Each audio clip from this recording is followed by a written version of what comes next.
नमस्कार। देश न्यूज का खास कार्यक्रम स्त्री शक्ति देख रहे हैं आप। मैं हूं आपके साथ ऋषिका गुप्ता और आज बात करेंगे एक ऐसी स्त्री की जिस तरह से हम लगातार बात करते हैं कि स्त्रियां जो इतिहास के पन्नों में जिनका जिक्र नहीं, लेकिन उन्होंने कुछ ना कुछ ऐसा जरूर किया होता है जिन्हें आज हम याद कर ये बोलते हैं कि ऐसी महान व्यक्तित्व को इतिहास में होना चाहिए था। तस्वीरें बेनाम जिक्र फातिमा शेख की।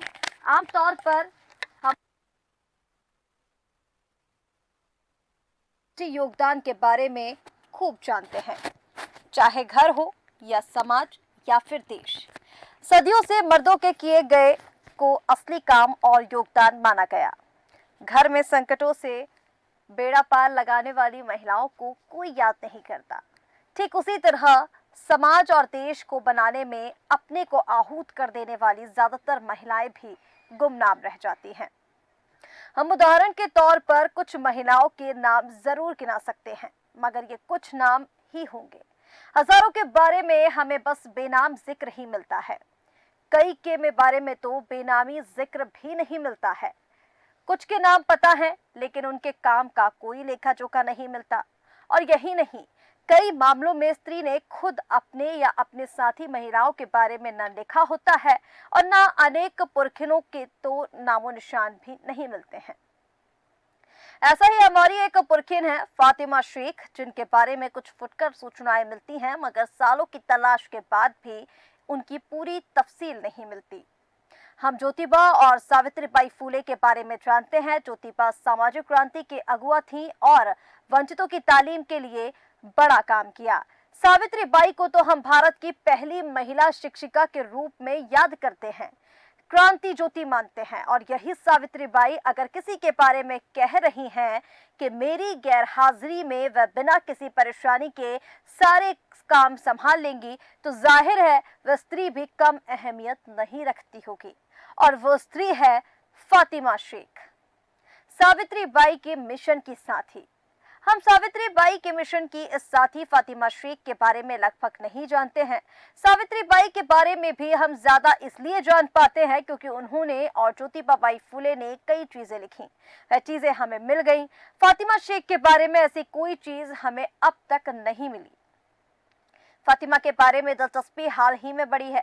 ज्योतिबाबाई फूले और सावित्रीबाई फूले के बारे में माहिर माने जाने वाले लोगों के पास भी फातिमा के बारे में खास जानकारी नहीं है और इसलिए उनसे जुड़ी ज्यादातर बातों के तथ्य नहीं मिल पाते।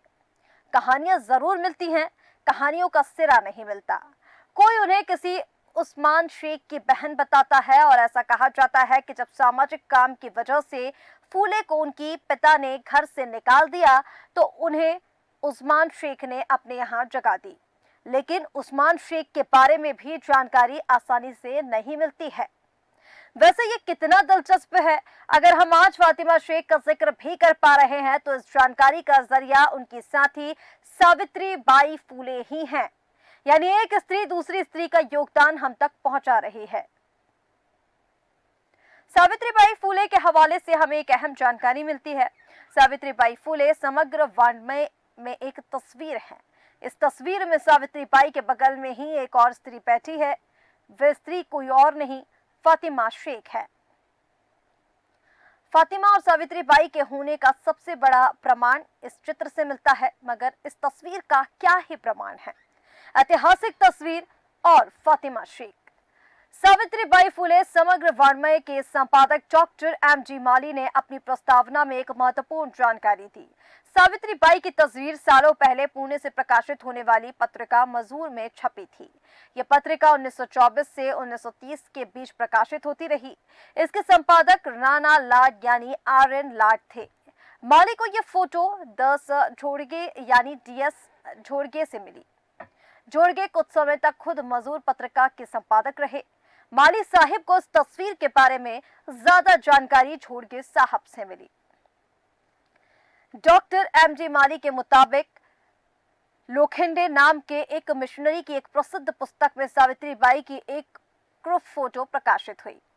उसकी किताब में छपी फोटो और मजूर पत्रिका में छपी फोटो एक जैसी थी। उस ग्रुप फोटो से ही सावित्रीबाई की तस्वीर निकाली गई। सन 1966 में प्रोफेसर लीला पांडे की एक पुस्तक महाराष्ट्र कर्तव्यशालिनी छपी और उस पुस्तक में एक रेखा चित्र छपा। किताब में छपे रेखा चित्र और उस तस्वीर में भी कोई अंतर नहीं है। इस तस्वीर के अलावा अन्य तस्वीरों के बारे में भी पड़ताल की गई। पुणे के एकनाथ पालकर के पास भी कुछ नेगेटिव थी। झोड़गे को उनसे ही ये नेगेटिव मिले। ये नेगेटिव से सावित्री बाई और फातिमा शेख की तस्वीर मिली। ये 100 साल पुरानी नेगेटिव से तैयार दुर्लभ तस्वीर, इसी से हमें ये तस्वीर मिल पाई। मुमकिन है ये तस्वीर ना मिलती तो फातिमा शेख तो दूर की बात है, हमें सावित्री बाई की झलक भी नहीं मिल पाती। हम सावित्री बाई की जो तस्वीर देखते हैं वो यही है, और इस तस्वीर ने ही फातिमा शेख को सावित्री बाई की ही तरह इतिहास का एक अहम किरदार बना दिया। फातिमा शेख को बातस्वीर जिंदगी दी है, उन्हें हमारे सामने ला खड़ा कर दिया है। पुणे का जर्जर मकान और इतिहास बनाती महिलाएं, जहां पुणे में महात्मा फूले द्वारा लड़कियों के लिए बनाए गए पहले स्कूल के जर्जर मकान के बाहर जो बोर्ड लगा, उसमें भी फातिमा शेख का जिक्र मिलता है। और इस जर्जर होते कमरे की दरों दीवारों को गौर से देखने पर हमें फर्श पर बैठी लड़कियां और उनसे मुखातिब दो औरतें यानी सावित्री बाई और फातिमा शेख दिखाई देने लगती हैं। जी, लगभग 1.25 साल पहले इसी जगह पर तो ऐतिहासिक बदलाव की नींव पड़ी थी। इन्हीं कमरों में सावित्री बाई और फातिमा शेख ने मिलकर लड़कियों को तालीम देने की शुरुआत की थी। जानकारी मिलती है कि दलितों वंचितों स्त्रियों को तालीम देने की वजह से फूले दंपत्ति और खासकर सावित्री बाई की काफी बाधाएं, विरोध, परेशानियां और बेइज्जती सहनी पड़ी थी। जाहिर है ये सामाजिक विरोध और बेइज्जती फातिमा के खाते में भी आई होगी। अगर पत्थर, गोबर, कीचड़ सावित्री बाई पर फेंके गए और उनका माखौल उड़ाया गया और ताने दिए गए, तो ये कैसे मुमकिन है कि उनकी खास सहयोगी और दोस्त फातिमा इन सब से बच गई होंगी। ध्यान रहे, फातिमा जिस समुदाय से आती हैं वह भी उन्हें खास बनाता है। इस स्कूल की उम्र और सावित्री बाई की हम उम्र होने की वजह से फातिमा शेख की पैदाइश अंदाजन 180-90 साल पहले हुई होगी। इनमें काम का क्षेत्र अंग्रेजों के जमाने का पुणे था। सावित्री बाई की वो चिट्ठी। अब एक सबसे अहम बात यह है कि जो फातिमा शेख और सावित्री बाई के मजबूत पहनापे का सबसे बड़ा स्रोत और सबूत है। सावित्री बाई मायके गई हैं, वहां उनकी तबीयत खराब हो जाती है, वो पुणे आने की हालत में नहीं है। तब तक पुणे में वंचितों और लड़कियों के लिए कई स्कूल खुल चुके हैं। काम काफी ज्यादा है, तालीम का काम करने वाले कानूनी लोग कम हैं। जाहिर है इन स्कूलों के बारे में वे फिक्रमंद हैं, वे फूले की चिंता भी समझ रही हैं। और इसी दिमागी हालत में वे 10 अक्टूबर 1856 यानी 164 साल पहले सत्यरूप ज्योतिबा को एक चिट्ठी लिखती हैं। वे लिख रही हैं कि मेरी फिक्र ना करें, फातिमा को तकलीफ होती होगी मगर वह आपको परेशान नहीं करेगी और किसी तरह की शिकायत नहीं करेगी। फातिमा को किस बारे में तकलीफ होती होगी और वे क्यों नहीं परेशान करेगी, ये स्कूल से जुड़ी बात है। यानी फातिमा महज यूं ही पढ़ने वाली या पढ़ाने वाली कोई स्त्री नहीं है, वह सावित्री बाई के साथ कंधे से कंधा मिलाकर लड़कियों को तालीम देने की जद्दोजहद में शामिल हैं। जिम्मेदारी उठाने में वे भी बराबर की भागीदार और साझीदार हैं। वे अपनी उनकी साथी हैं मगर उनकी अपनी अलग शख्सियत भी है, तभी तो वे अकेले स्कूल संभाल रही हैं। ये चिट्ठी कुछ और नहीं तो इस बात का सबसे बड़ा सबूत है। ये एक जिक्र फातिमा शेख को दिमाग और जिंदगी दे देता है। यानी फातिमा शेख किसी की दिमाग की उपज नहीं, फातिमा थी, दिमागदार थी, समाज की मुखालत के सामने डटकर वंचितों और स्त्रियों के हक में खड़ी रही। तो अगर सावित्री बाई पहली महिला शिक्षिका हैं तो फातिमा बाई को क्या दर्जा मिलना चाहिए? वो भी तो पहली टीचर हुई। कई लोग उन्हें पहली मुसलमान टीचर कहने की कोशिश कर रहे हैं, मगर सवाल है कि जब हम सावित्री बाई के साथ ऐसा कुछ विशेषण नहीं लगा रहे हैं तो फातिमा के साथ क्यों लगाना चाहिए? ये तस्वीरें बयां कर रही हैं कि फातिमा शेख सावित्री बाई फूले के साथ कंधे से कंधा मिलाकर लड़कियों को तालीम देने का काम करती थी, उन्हें शिक्षा देने का काम करती थी।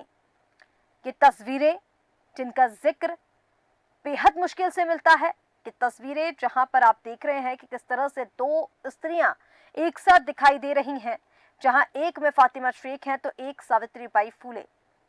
इन दोनों ने लड़कियों को तालीम देने का काम किया, वंचित स्त्रियों को शिक्षा देने का काम किया, और कहीं ना कहीं सावित्री बाई फूले को जहां पहली शिक्षिका कहा गया तो वहीं अब फातिमा शेख को भी नाम देने की कोशिश की जा रही है। आमतौर पर हम अपने पुरखों यानी मर्दों के काम और सामाजिक योगदान के बारे में खूब जानते हैं, चाहे घर हो या समाज या फिर देश। मर्दों की इतिहास में पहचान है, कहीं न कहीं स्त्रियों की वो पहचान तब कर रह गई। फातिमा शेख उन्हीं इतिहास में से एक हैं, उन्हीं स्त्रियों में से एक हैं, जहां सदियों से मर्दों के लिए किए गए असली काम और योगदान माने गए। घर में संकटों से बेड़ा पार लगाने वाली महिलाओं का कोई जिक्र नहीं। ठीक उसी तरह समाज और देश को बनाने में अपने को आहूत कर देने वाली ज्यादातर महिलाएं गुमनाम रह जाती रहीं। लेकिन सावित्रीबाई फूले जैसी कई महिलाएं जिन्होंने अपने साथ खड़ी महिलाओं का जिक्र आगे होकर बताया।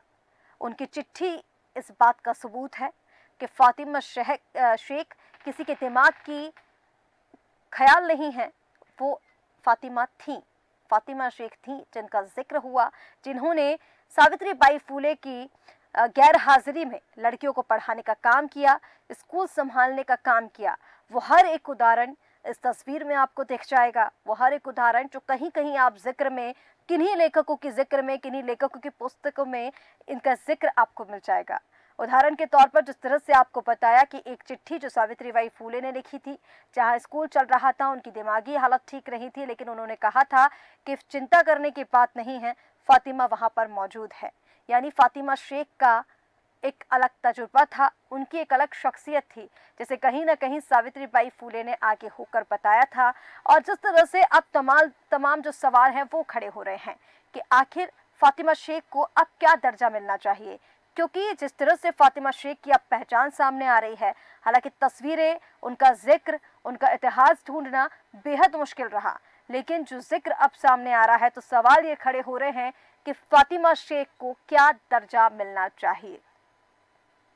तो ये थी फातिमा शेख, जिन्होंने सावित्रीबाई फूले के साथ कंधे से कंधा मिलाकर लड़कियों को तालीम देने का एक काम किया।